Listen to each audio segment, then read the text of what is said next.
Hello students, आज हम लोग न्यू टॉपिक पढ़ेंगे अलजेब्रा का। देखिए, अलजेब्रा में हम लोगों को किस किस टॉपिक को पढ़ना है, मैट्रिसेज और डिटर्मिनांट। ठीक है, अलजेब्रा में हम लोग कौन सा टॉपिक पढ़ेंगे, मैट्रिसेज और डिटर्मिनांट। अब इसमें देख लीजिए कि बिहार बोर्ड में कितना मार्क्स का आता है और सीबीएसई में कितना मार्क्स का क्वेश्चन आता है अलजेब्रा से, मतलब मैट्रिसेज और डिटर्मिनांट से। तो सबसे पहले यहाँ देखिए, मैट्रिसेज और डिटर्मिनांट जो है बिहार बोर्ड में 13 मार्क्स का आता है। ठीक है, बिहार बोर्ड में कितना मार्क्स का आता है इससे क्वेश्चन, 13 मार्क्स का। और सीबीएसई बोर्ड में कितना मार्क्स का आता है क्वेश्चन, 10 मार्क्स का। ठीक है, तो मैट्रिसेज और डिटर्मिनांट में देखिएगा कि जैसे मैट्रिसेज है और डिटर्मिनांट टॉपिक है, तो इसमें हम लोग सबसे पहले जो टॉपिक है वो पढ़ेंगे क्या, डिटर्मिनांट। ठीक है, उसके बाद पढ़ेंगे हम लोग क्या, मैट्रिसेज। जैसे मैट्रिसेज टॉपिक आप पढ़ेंगे तो उसमें एक टॉपिक आता है इनवर्स ऑफ मैट्रिक्स, जिसमें हम लोग ए इनवर्स के लिए फॉर्मूला होता है adjoint of A by determinant of ए।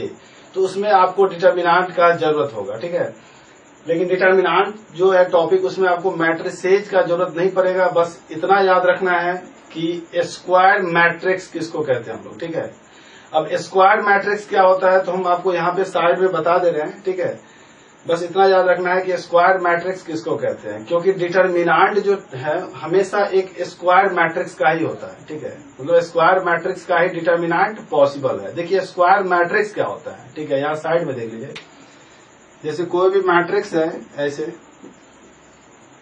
2 3 4 5। ठीक है, तो देखिए इसमें हॉरिजॉन्टली ऐसे जाएगा, इसको रो कहेंगे और इसको क्या कहते हैं हम लोग, कॉलम। इसको रो कहते हैं हॉरिजॉन्टली, और वर्टिकली क्या होता है, कॉलम होता है। ठीक है, देखिए यहाँ पे कितना रो है, एक रो और 2 रो। कॉलम कितना है, एक कॉलम और 2 कॉलम, मतलब 2 by 2 ऑर्डर। यहाँ जो 2 by 2 लिखा रहता है इसको हम लोग कहते हैं ऑर्डर ऑफ मैट्रिक्स। तो इसको हम लोग कह सकते हैं square matrix, square matrix of order 2। ठीक है, स्क्वायर मैट्रिक्स ऑफ ऑर्डर 2। ठीक है, तो डिटर्मिनांट हमेशा स्क्वायर मैट्रिक्स का ही पॉसिबल है। 2 by 2 ऑर्डर का स्क्वायर मैट्रिक्स हो सकता है, 3 by 3 ऑर्डर का स्क्वायर मैट्रिक्स हो सकता है। तो बस इतना ही आपको याद रखना है। ठीक है, कि डिटर्मिनांट किसका पॉसिबल है, स्क्वायर मैट्रिक्स का। 2 by 2 ऑर्डर का भी हो सकता है मैट्रिक्स, या 3 by 3 ऑर्डर का भी हो सकता है। तो इसीलिए डिटर्मिनांट टॉपिक में मैट्रिसेज का यूज उतना नहीं है, लेकिन मैट्रिसेज में आपको डिटर्मिनांट का जरूरत होगा। ठीक है, इसीलिए हम लोग देखिए सबसे पहले क्या पढ़ेंगे, डिटर्मिनांट को पढ़ेंगे। ठीक है, इसको आप लोग नोट कर लीजिए कि किस टॉपिक से कितना मार्क्स का क्वेश्चन आता है, फिर हम आपको डिटर्मिनांट के बारे में बताते हैं।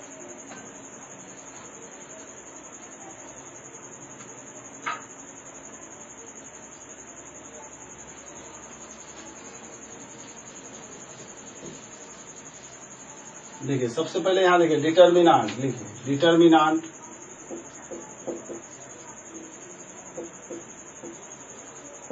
डिटर्मिनांट टॉपिक को लिख लीजिए। ठीक है, अब देखिए इसका डिफिनीशन हम लोग जानेंगे कि डिटर्मिनांट कहते हैं हम लोग किसको है। तो यहाँ पे देखिए इसका definition,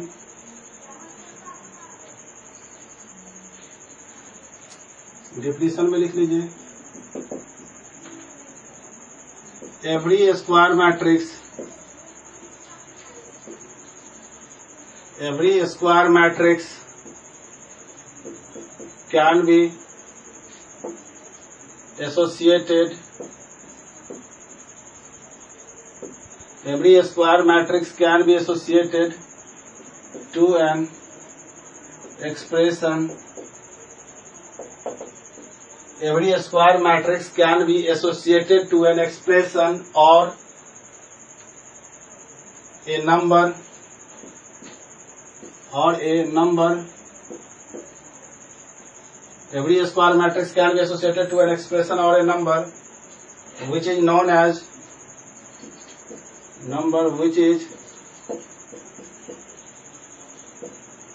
known as its determinant. Every square matrix can be associated to an expression or a number which is known as its determinant. देखिए इसका सेकंड डिफिनीशन भी एक आप लोग देख लीजिए।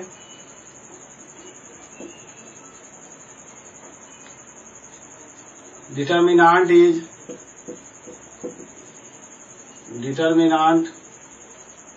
is a number determinant is a number associated to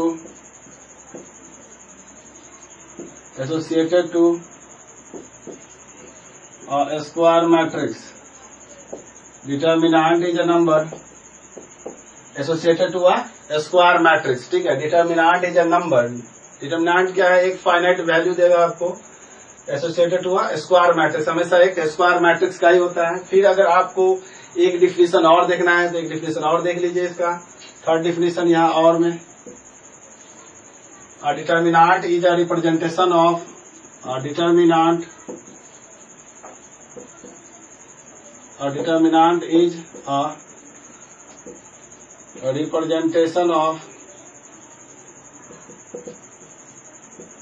a determinant is a representation of number that has a unique value. A determinant is a representation of number that has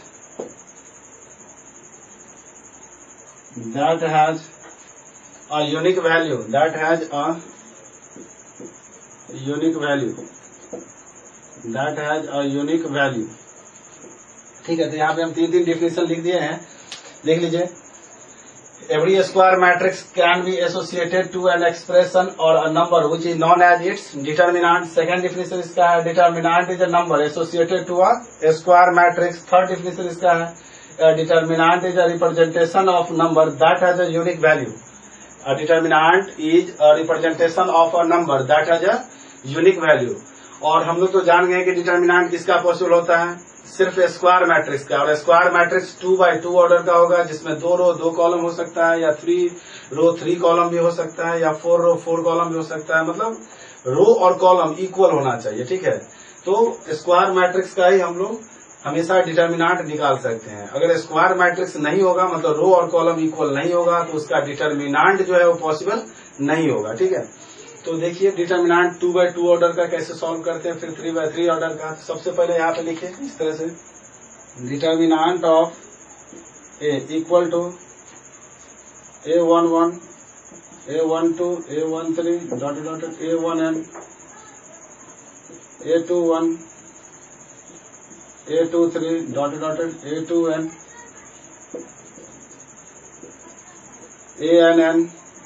an1 an2 an3 dot dot an मतलब यहाँ पे देखिए इसका मतलब क्या होता है, a11 का मतलब ये जो यहाँ पे नंबर जो है फर्स्ट रो में और फर्स्ट कॉलम में है, इसलिए यहाँ पे फर्स्ट रो और फर्स्ट कॉलम a11।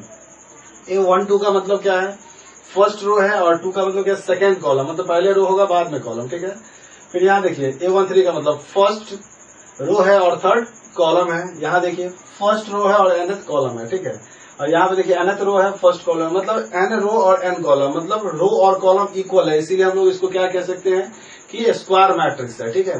तो इसका डिटर्मिनेंट भी पॉसिबल है। और देखिए यहाँ जो इस तरह से लिखा हुआ है, इसको हम लोग क्या कहेंगे, डिटर्मिनेंट ऑफ ए। क्या कहेंगे हम लोग, डिटर्मिनेंट ऑफ ए। अब देखिए डिटर्मिनेंट जो है इसको कैसे हम लोग डिनोट करेंगे, तो यहाँ लिखिए इट इज डिनोटेड बाय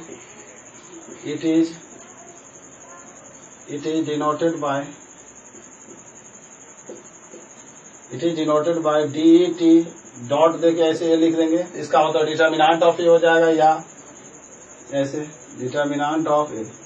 इस तरह से आप डिटर्मिनेंट लिख सकते हैं, ठीक है। It is denoted by DET dot A लिखेंगे, या डिटर्मिनेंट ऑफ ए आप ऐसे लिख सकते हैं, ठीक है। जिसको आप लोग नोट कर लीजिए, फिर हम नेक्स्ट आगे बढ़ेंगे, ठीक है।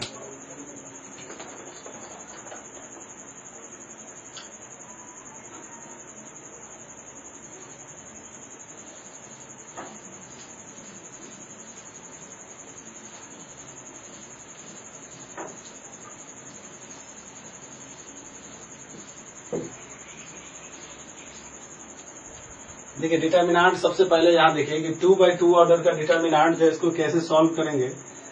जैसे ए बी और सी डी, ठीक है, इस तरह से दिया हुआ है। तो इसको देखिए कैसे सॉल्व करते हैं हम लोग। पहले इसको मल्टीप्लाई करेंगे तो कितना हो जाएगा ए डी, फिर माइनस साइन, फिर इससे मल्टीप्लाई करेंगे तो कितना हो जाएगा बी सी, ठीक है।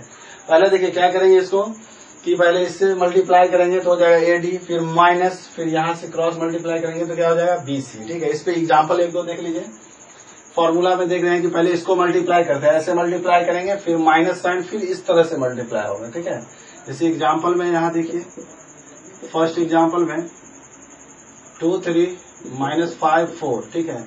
तो देखिए इसको मल्टीप्लाई करेंगे, पहले इससे मल्टीप्लाई करिए, कितना हो जाएगा 4 2 जा 8, फिर माइनस साइन तो फिक्स है, फॉर्मूला है, और 5 3 जा कितना हो जाएगा माइनस 15, तो हो जाएगा 8, माइनस माइनस प्लस 15 23 हो जाएगा।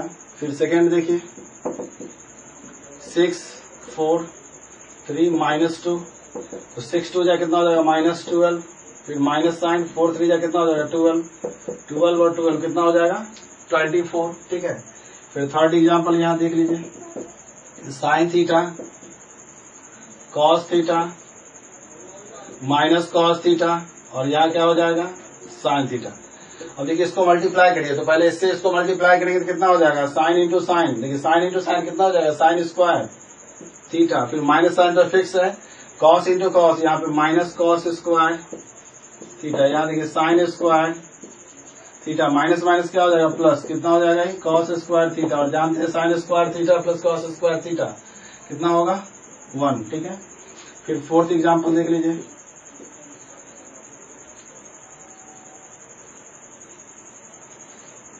x माइनस 1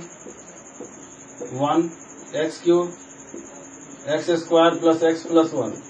अब देखिए इसको कैसे सॉल्व करेंगे, तो पहले इसको मल्टीप्लाई करते हैं इससे, तो कितना हो जाएगा x minus 1 into x square plus x plus 1, minus x cube को 1 से मल्टीप्लाई करेंगे तो कितना हो जाएगा एक्स क्यूब।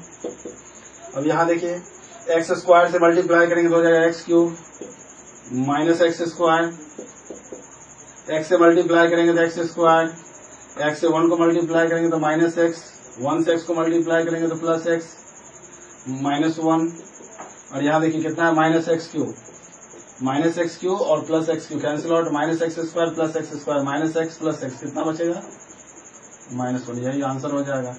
इस तरह से आप 2/2 ऑर्डर का जो है डिटर्मिनेंट आप निकाल सकते हैं, ठीक है। तो इसको आप लोग पहले नोट कर लीजिए, फिर हम नेक्स्ट आगे बढ़ेंगे, ठीक है।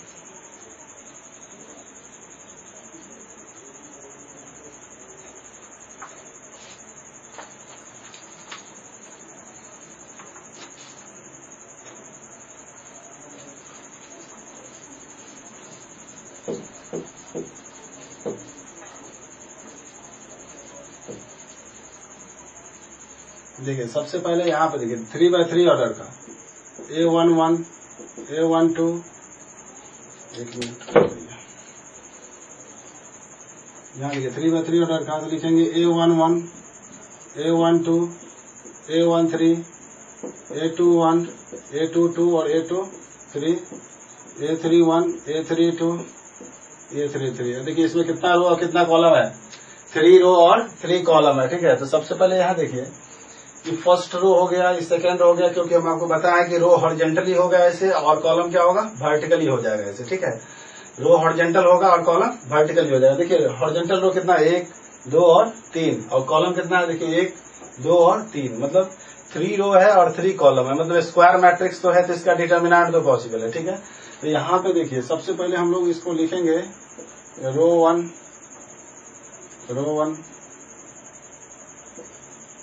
इसको आप ऐसे भी लिख सकते हैं R1 का मतलब इस तरह से रो 1, ठीक है। फिर यहाँ देखिए ये जो है रो 2, यहाँ सेकंड रो लिख लीजिए, फर्स्ट रो यहाँ लिख लीजिए, ठीक है। फर्स्ट रो ये हो जाएगा सेकंड रो, और सेकंड रो को हम लोग लिखेंगे क्या R2, और ये हो जाएगा थर्ड रो जिसको हम लोग लिखेंगे क्या R3, ठीक है। फर्स्ट रो हॉरिजॉन्टली यहाँ से यहाँ तक, फर्स्ट रो सेकंड रो और थर्ड रो, ठीक है। अब देखिए इसको हम लोग क्या कहेंगे, यहाँ जो दिया हुआ है हो जाएगा C1, मतलब कॉलम फर्स्ट कॉलम, ठीक है। तो यहाँ पे लिखेंगे फर्स्ट कॉलम जिसको हम लोग क्या कहेंगे C1, C2 हो जाएगा, और ये क्या हो जाएगा C3, ठीक है। मतलब first column second column third column, ठीक है। मतलब इससे पता चल गया कि रो हॉरिजॉन्टल होगा और कॉलम क्या होगा वर्टिकली हो जाएगा, ठीक है। तो इस यहाँ पे देखिए 3/3 ऑर्डर का जो है डिटर्मिनेंट हो जाएगा। इसको आप लोग नोट कर लीजिए, फिर हम नेक्स्ट आगे बढ़ेंगे।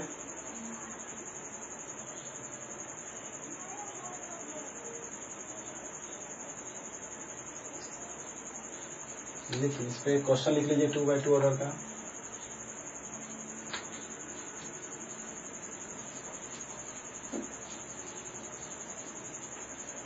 देखिए find the value of x, find the value of x for which, find the value of x for which, ठीक है, find the value of x for which। इसमें देखिए फर्स्ट क्वेश्चन यहाँ पे देख लीजिए, determinant of 3x x1, determinant of 3x x1 3 2 4 1, determinant of 3 2 और 4 1। अब देखिए इसको कैसे सॉल्व करेंगे, तो 2/2 ऑर्डर जो है इसका डिटर्मिनेंट आप निकालना जानते हैं। 2/2 ऑर्डर का डिटर्मिनेंट देखिए कैसे निकालते हैं। तो सबसे पहले यहाँ पर क्रॉस जो बताए थे कैसे सॉल्व करना है, तो देखिए सबसे पहले यहाँ पे सॉल्यूशन में लिख लीजिए। पहले देखिए इसको मल्टीप्लाई करेंगे, तो मल्टीप्लाई करिए तो क्या हो जाएगा, 3 1 जा 3, x इंटू एक्स कितना हो जाएगा x², 3 1 जा 3, 4 2 जा -8, 3 3 तो कैंसिल आउट हो जाएगा, -x² equal to -8 cancel out, x equal to हो जाएगा +-√8, x इक्वल टू कितना हो जाएगा +-2√2। ठीक है, तो यहाँ पे x का वैल्यू निकल गया। फिर आप सेकेंड क्वेश्चन देख लीजिए। सेकेंड क्वेश्चन में लिखिए 2 4 5 1, 2 4 5 1 equal to 2 4 5 1 equal to 2x 4 6x equal to 2x 4 6 और x। अब देखिए इसको कैसे सॉल्यूशन करेंगे, ठीक है। तो सबसे पहले यहाँ पर देखिए जैसे आप इसको सॉल्यूशन किए उसी तरह से इसको भी सॉल्यूशन कर सकते हैं हम लोग। यहाँ पे लिखे सॉल्यूशन में पहले इसको मल्टीप्लाई करिए तो कितना हो जाएगा, 2 1 जा 2, -5 4 जा 20, हो जाएगा 2x², 6 4 जा 24। ठीक है, तो यहाँ पे हो जाएगा -18 इक्वल टू 2x² -24, इसको इधर लाइए तो 2x², इसी को इधर ट्रांसफर करिए तो -20, एक मिनट, -24 यहाँ पे देखिए तो हो जाएगा -18 + 24, 2x² इक्वल टू 24 में से 18 घटाएंगे कितना 6 हो जाएगा, x² equal to 3 implies x equal to कितना हो जाएगा +-√3, x इक्वल टू +-√3। तो इस तरह से हम लोग बना सकते हैं। ठीक है, इसको आप लोग नोट कर लीजिए जल्दी से, फिर हम लोग नेक्स्ट आगे बढ़ेंगे।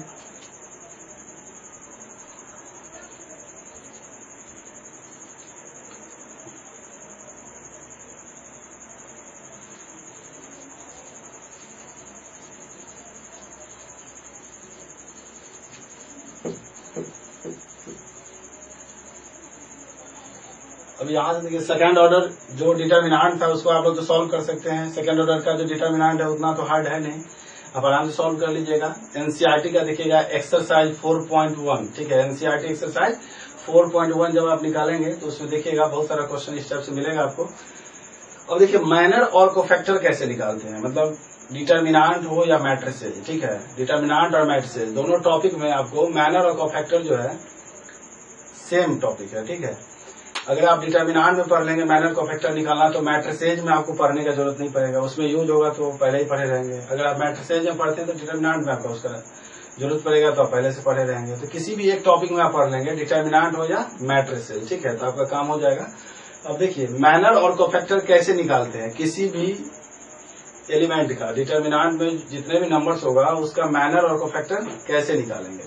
तो सबसे पहले यहाँ पर देखिए हम एक मैट्रिसेज हमेशा बिग ब्रैकेट में होता है। ठीक है, डिटर्मिनेंट का साइन तो देख लिए किस तरह से होगा, और मैट्रिसेज हमेशा एक बिग ब्रैकेट के अंदर होगा।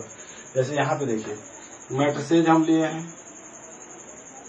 टॉपिक लिख दीजिए minor of an element of a determinant, minor of an element of A determinant. ठीक है, देखिए माइनर कैसे निकालेंगे डिटर्मिनेंट का, सबसे पहले यहाँ पर देखिए 2 3 4 5, ठीक है, इस तरह से 2 3 4 5। देखिए इसको कैसे बनाएंगे, सबसे पहले एक मेथड से देखिए। सबसे यहाँ पे सॉल्यूशन में यहाँ साइड में हम लोग ऐसे लिख सकते हैं, देखिए A11 A12 A21 और A22, ठीक है। ये देखिए कैसे लिखे हैं। ये जो एलिमेंट है यार 2 किसमें है, फर्स्ट रो और फर्स्ट कॉलम में है, तो A11 लिखेंगे।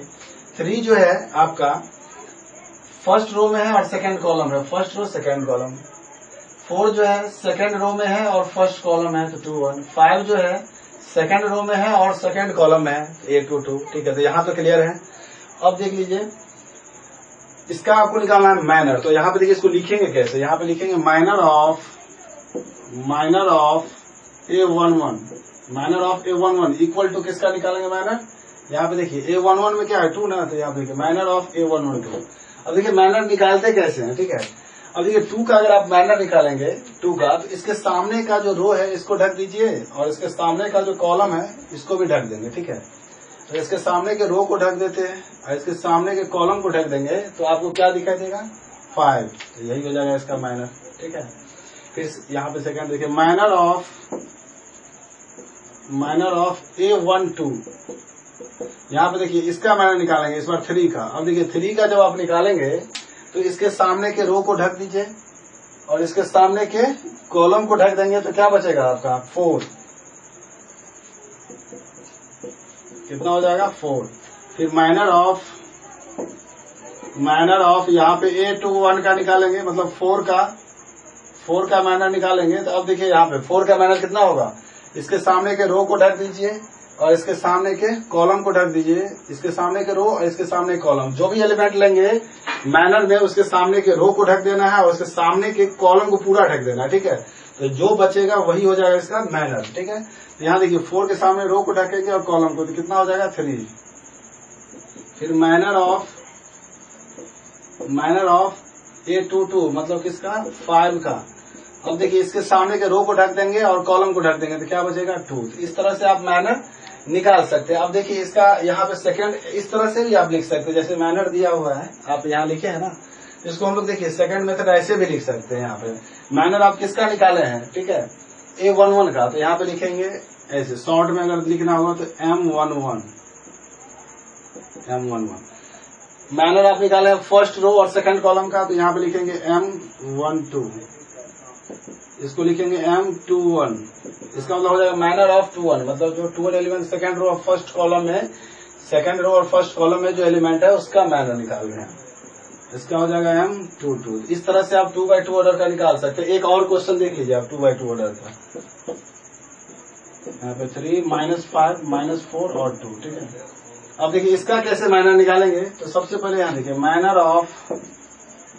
माइनर ऑफ हो जाएगा 3। अब देखिए 3 का माइनर निकालेंगे या डायरेक्ट भी लिख सकते हैं आप, देखिए एक इस मेथड से देखिए या डायरेक्ट भी।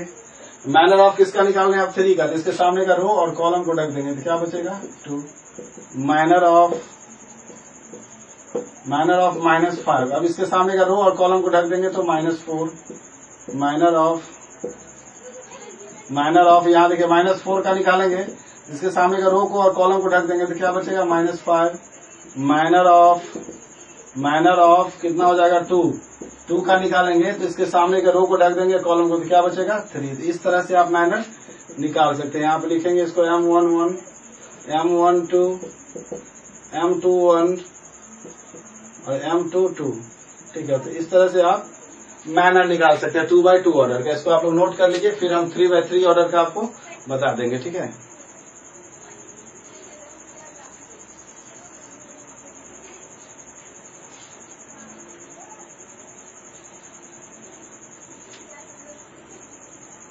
अब 3x3 ऑर्डर 2x2 ऑर्डर का तो आप लोग निकालेंगे। अब 3x3 ऑर्डर का एक देख लीजिए कैसे निकालेंगे हम लोग माइनर। यहाँ देखिए 3x3 ऑर्डर का कैसे निकालते हैं। यहाँ देखिए 3x3 ऑर्डर का एक माइनर निकालेंगे। लिखिए क्वेश्चन लिख लीजिए थर्ड में। सबसे पहले लिखेंगे 2 3 1 -4 2 -2 -3 6 5 7 6 5 7। देखिए अब इसका माइनर निकालना है हमको, तो देखिए इसका मैनर कैसे निकालेंगे, बस वही कॉन्सेप्ट को याद रखना है मैनर निकालने के लिए कि जिस एलिमेंट का आप मैनर निकालेंगे उसके सामने के रो और कॉलम को पूरा ढक देना है और जो बचेगा वही क्या हो जाएगा, इसका मैनर हो जाएगा। ठीक है, तो देखिए सबसे पहले यहाँ पे मैनर ऑफ यहाँ पे निकालेंगे 2 का। अब देखिए 2 का जो मैनर निकालेंगे तो इसके सामने के रो को ढकिए और इसके सामने कॉलम को ढकिए, तो ये पार्ट जो है यही बचेगा कि नहीं। तो यहाँ पे लिखिए इसको डिटर्मिनेंट के फॉर्म में -2, -3, 5 और 7। जिस एलिमेंट का, जैसे आप 2 का मैनर निकाल रहे हैं तो इसके सामने के रो को पूरा ढक दीजिए और इसके सामने के कॉलम को भी पूरा ढक देंगे। जैसे इस तरह से देखिए, जैसे आप 2 का मैनर निकाल रहे हैं तो इसके सामने के रो को ढक दीजिए, इसके सामने के कॉलम को ढक दीजिए। ठीक है, ऐसे। और ढकने के बाद जो आपका दिखाई देगा, ठीक है, जैसे ढकने के बाद आपका क्या दिख रहा है, -2, -3, 5 और 7 दिख रहा है, तो यही हो जाएगा इसका क्या, मैनर। तो यहाँ पे देखिए इसको सोल्यूशन कर लीजिए। जानते हैं मल्टीप्लाई करना, -14, माइनस तो फिक्स है, फॉर्मूला के लिए होगा ही। 5 3 जा -50, तो यहाँ पे लिखेंगे -14 और +15 कितना हो जाएगा, 1। इस तरह से हम लोग निकाल सकते हैं। ठीक है, फिर माइनर ऑफ, यहाँ पे डॉट दीजिए, माइनर ऑफ किसका निकाल रहे हैं, 3 का। इसके सामने के रो और कॉलम को ढक दीजिए। इसके सामने के जब रो और कॉलम को हम लोग ढकेंगे तो क्या दिखाई देगा, इसके सामने का देखिए 3 का निकाल रहे हैं तो इसके सामने के रो को ढक देते हैं और कॉलम को, तो क्या बचेगा, -4, -3, 6, 7। ठीक है, 7 4 जा -28, माइनस प्लस डायरेक्ट लिख दीजिए 18, कितना हो जाएगा, -28 और +8 कितना हो जाएगा, माइनस, यहाँ पर हो जाएगा कितना, 10। फिर माइनर ऑफ 1 का निकालेंगे तो इसके सामने का रो को ढक दीजिए कॉलम का, तो क्या बचेगा, -4, -2, 6 और 5, तो हो जाएगा 5 4 जा -20, 6 2 जा -+12 हो जाएगा -8। माइनर ऑफ -4 का निकालेंगे तो इसके सामने का रो और कॉलम कैंसिल हो जाएगा, 3 1 और 5 7। ठीक है, यहाँ पे 7 3 जा 21 -5 कितना हो जाएगा, 16। फिर माइनर ऑफ यहाँ पे हो जाएगा, -2 का निकालेंगे तो इसके सामने का रो को ढक देंगे और कॉलम को ढक देंगे, तो क्या बचेगा, 2 1 और हो जाएगा, इसके सामने का रो को ढक देंगे और कॉलम को ढक देंगे, 2 1 और 6 7 बचेगा। ठीक है, तो इसको देखिए मल्टीप्लाई करें, 7 2 जा 14 -6 कितना हो जाएगा, 8। फिर माइनर ऑफ यहाँ पे हो जाएगा -3 का, इसके सामने का रो को ढक दीजिए और कॉलम को ढक दीजिए, तो 2 3 6 5, 2 3 6 5 कितना हो जाएगा, 5 2 या 10 -18, -8 हो जाएगा। फिर माइनर ऑफ 6 का निकालिए, माइनर ऑफ 6 का, तो क्या हो जाएगा, इसके सामने का रो को ढक देंगे और कॉलम को, तो 3 1 -2 3, 3 1 -2 3, 9 -+2 कितना हो जाएगा, 11। ठीक है, इसके बाद यहाँ देखिए 5 का निकालेंगे तो 6 का निकालेंगे तो इसके सामने का रो को ढक देंगे और कॉलम को, तो 3 1 -2 और -3 ना, तो हो जाएगा कितना, 3 3 जा -9 और +2, -9 +2 हो जाएगा -7। फिर माइनर ऑफ यहाँ पे निकालेंगे किसका, 5 का। देखिए 5 का कितना होगा, अब इसके सामने का देखिए रो को ढक देंगे, इसके सामने रो को ढक दीजिए और कॉलम को ढक दीजिए, तो कितना हो जाएगा, 2 1 -4 -3, 2 1 -4 और -3 हो जाएगा, -6 -+4 कितना हो जाएगा, -2। फिर माइनर ऑफ हो जाएगा किसका, 7 का, तो 7 का हो जाएगा, इसके सामने का रो को ढक देंगे और कॉलम को, तो 2 3 -4 -2, 2 3 -4 और -2, 2 2 हो जाएगा -4 और -4 3 जा 12 कितना हो जाएगा, 8। तो इस तरह से आप मैनर निकाल सकते हैं। ठीक है, 3/3 ऑर्डर का मैनर निकाल लेंगे। 2/2 ऑर्डर का तो निकालना समझ गए, बहुत ही इजी था। 3/3 ऑर्डर में थोड़ा क्या है कि 9 एलिमेंट्स हो जाएगा, तो 9 नंबर्स का मैनर निकालने में थोड़ा टाइम लगेगा, लेकिन है आसान। ठीक है, बस मैनर के लिए आपको याद क्या रखना है, मैनर के लिए आपको यही याद रखना है कि जिस एलिमेंट का या नंबर का मैनर निकालेंगे उसके सामने के रो और कॉलम को ढक देना है। ठीक है, और जो भी बचेगा उसी को सॉल्व करके लिख देंगे। अगर 3/3 ऑर्डर का है तो डिटर्मिनेंट को सॉल्व करके आंसर आएगा, अगर 2/2 ऑर्डर का है तो डायरेक्ट उसके सामने का रो और कॉलम को ढकेंगे तो आंसर आ जाएगा।